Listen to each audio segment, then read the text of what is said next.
Happy Friday, everyone, and the Sox continue to make moves as we continue to roll on with Red Sox Now, presented by Fan Arch. You see, you can follow me before you see it at the Radio Mike, right? I don't need to say it.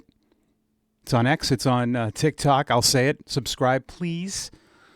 It'll make me very happy. Subscribe to the channel. And with no shows, if you're brand new, we don't do shows over the weekend. We possibly change that. I'd like to maybe try to do some breaking news shorts. Got to talk to the gang at Fan Arch with what happened last night. I'd be ready. You know, I should have done something on my personal. I did not. I figured we'd digest it today on the Friday episode. So hope all of you are great and looking forward to a great weekend. We are getting closer to the winter meetings. And we'll have that Rule 5 draft, and we're having more. Your executive is making moves. Please. There was a rash of none of you. I got tons of comments on here. Of course, there's a huge difference between the Red Sox Now community and some on X who are really more bothering Lou and some others. Your executive is making trades, bringing in big league arms. There's no downside to this. I love Justinson Garcia, the password. Personally, was in Worcester. I'm not broken up about giving up an outfielder. You have plenty of young guys in the big leagues. Christian Campbell is pretty much going to be that outfield prospect. I think Garcia will do great, though, with the Pirates. I hope he does. He'll be with Nick York. He'll be with Chase Sugart, former Woo Sox. I hope, and this will be a better opportunity. But you get a guy in Oviedo who has a 5-pitch mix. I get the hurt stuff, and this was brought up so much on social media last night. The Dodgers had 2 pitchers that made more than 20 starts. They had 17 starting pitchers for a World Series winner. Toronto had a bunch. You had a bunch. Who cares? This is the league now.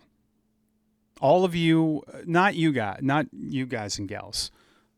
You're not going to find clean bill of health anywhere, even guys who have made 30 starts. It's a brutal position, the way that these guys throw. It is what it is. You have to adjust to that. And that's why you keep bringing in as many as you can. And I like how tight-lipped. I was talking to Jim Kane about this yesterday as I was in the dentist chair getting my routine. I was texting Jim, in between. I had a 10-minute break where the doctor had to come in. And Jim and I were texting about, and this is funny because we didn't know this happened later on. We were texting about how nothing gets out now with Breslow. Like, nothing is leaking. We have no idea what he's doing, and I like that. And then he texted me later and said, hey, they had a trade we didn't see coming. So this is what you want your executive to do. I would not want to be on the flip side. Now saying this, Travasio, who the Pirates got as well in this deal, is a kid that throws 100.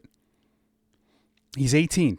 But again, let's not worry about, we're worrying too much about everything being even, we want all these perfect things. They're not going to be perfect. You got a big league arm who has got 5 pitches, who throws 96 to 97, has that extension, which I like. That's a statistic I like. Extension, and I've asked hitters about this, the extension makes it harder to see the baseball. 5-pitch mix, 96 mile an hour, 4-seamer, gets up to 98, curveball, sinker, changeup. We'll see where he fits in. And this could be other moves. We don't know. A lot of speculating on this means they're not doing other things. Unfortunately, Cooper Criswell was DFA'd. Let's see if he is still claimed by the Red Sox as well. They gave him a 1-year deal, so someone would have to pay that, which they probably would for whatever million or whatever. You also got a catcher who just had a few at-bats in pro ball. You're just trying to stockpile, not necessarily thinking that all these guys will go to the big leagues, but you do need to fill positions in the minors. I've talked about this before. People have asked me, why would you trade for extra players if they might not be big leaguers, because you have to play games at those other levels, believe it or not. And catcher, you need catchers. And he was drafted last year, so that's a position that they've already added to a lot. And then they got a lefty who pitched in Double-A Altoona last year. I was in that league for 15 years. I know their broadcaster extremely well, who is a very good baseball guy, John Moses. I have reached out to John. John will give me the scouting report,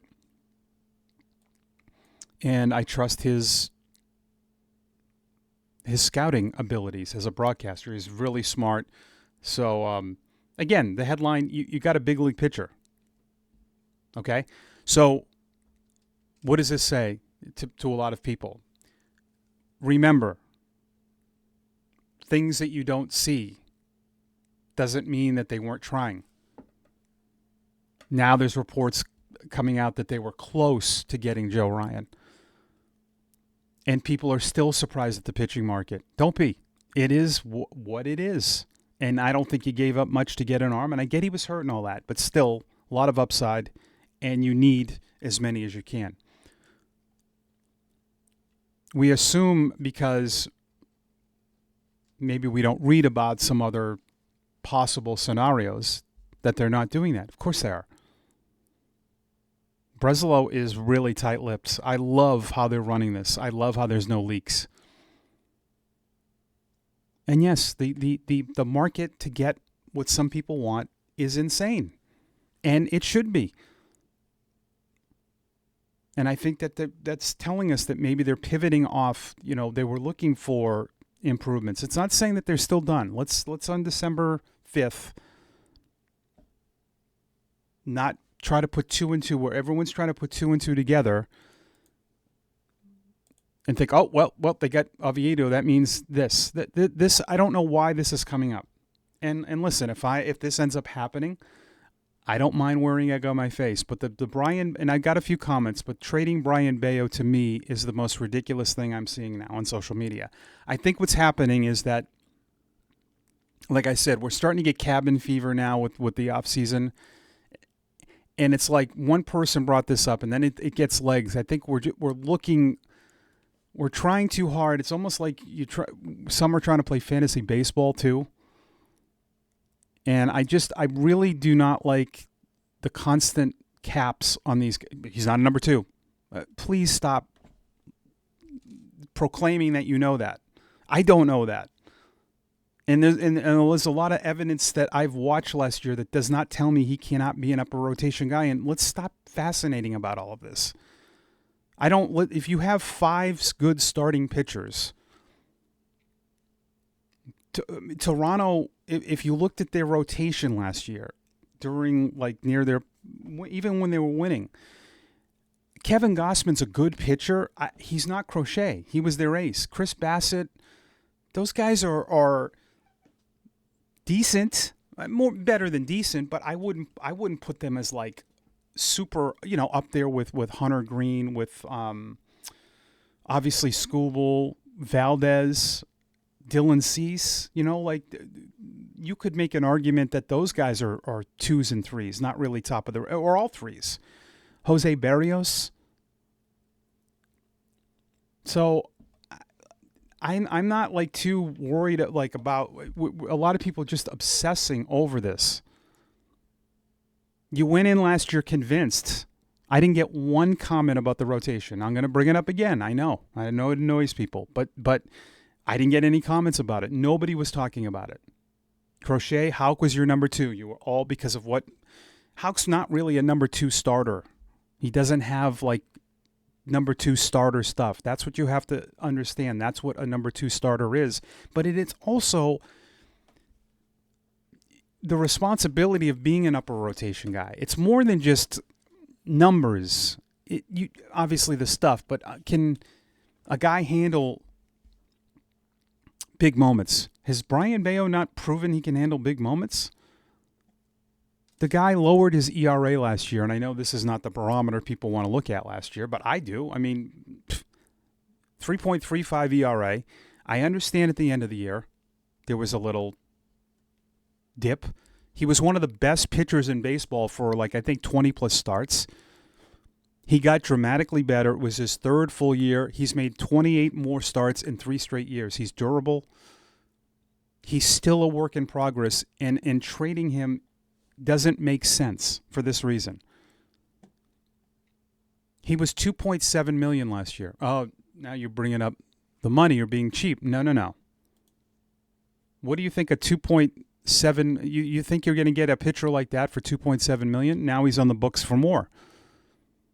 $6 million for 26. Is that not an arm that you want for that kind of cost? If you can get something, yes. And again, I'm not opposed to that. But if you think that Bayo is going to get you a crochet type of guy, and that's what I'm seeing, then who do you think is giving that to you? A team that's tanking, right? It's not going to be the Pirates. Let's stop with this. You're not getting Skeens. You're not getting Hunter Green. Okay, maybe you're getting Freddie Peralta. You think you're gonna hand over to the Brewers just Bayo? And why would in the way that these teams are operating? Well, it's a friendly deal. They're not going to pay it. Why would Milwaukee, who wants out of Peralta and doesn't spend money, spend on this? Because the elevation of this deal, it goes up to $8 million in 27, and we know, and then it doubles, and then it goes to 19, and then there's an option for 21. So the team that is tanking, that is getting rid of a good pitcher, can't sign him or wants out of the deal, why would they? And you're going to end up giving Bayo, and then it's going to be an early or Tolley. It's not going to be just Bayo. A team is not going to, and if they think you want out from Bayo, they're just going to ask for more. Why wouldn't a team do that? Be Bayo and early or Tolley and 2 more, and it could be another Duran. I just don't see how, So then you're gonna give up 4 guys, including 2 big leaguers, and then you're gonna pay that guy $400 million on top of that. It just doesn't make any sense to me. Then you won't get the bats. You won't. So I thought I saw a lot in this kid last year to improve immensely on and off the field. He can handle pitching at the top. And it's $6 million for an ERA of 3.5. Do you know how many teams would want him? I just don't think that makes you better. But you'd be getting rid of Early and Tolley, one of them. And then you'd be going into the season, it'd probably be early. Maybe, who knows? Depends on what teams want. And then we'd be complaining that we would have Crochet, and we'd have maybe that top of the rotation guy. But I just don't see on both sides making sense for anybody. The stuff that I talked about this a little bit yesterday, and the outfield stuff is starting to pick up. I don't know if it's picking up even more, but it's being talked about more and more by tons of national writers. That it's Duran, that's the guy. And we really don't know, because we have seen these trades come out of nowhere by Breslow, which I like. But this is really the fascinating part about this, is that we have no idea who's being talked about, what the other teams like. We assume a lot. We think other teams love Duran. We don't know that. We don't know if they love Abreu or Rafaela, or maybe some teams don't like any of them. Oh, how can that be it can be the case. Like, you got to take your Red Sox glasses off sometimes and understand that there are other teams out there that have outfielders as well. That's what I love about all of this, is that we really don't know, and we keep seeing things that happen that come out of nowhere. And maybe this weekend we see something happening. I honestly don't know the right answer. I do know that you can't, that eventually I think you do have to get rid of one of them because you can't keep all four unless it's they move away from Yoshida, which again you'd have to eat. And it might make sense depending on if there's a prospect attached to it. That's how you can get out of things as well. But again, if you're, look at the trade partners that you've already matched up with. Teams that don't spend money, right? That's kind of where you draw from. Cardinals didn't want Gray. They gave you money to get out of it.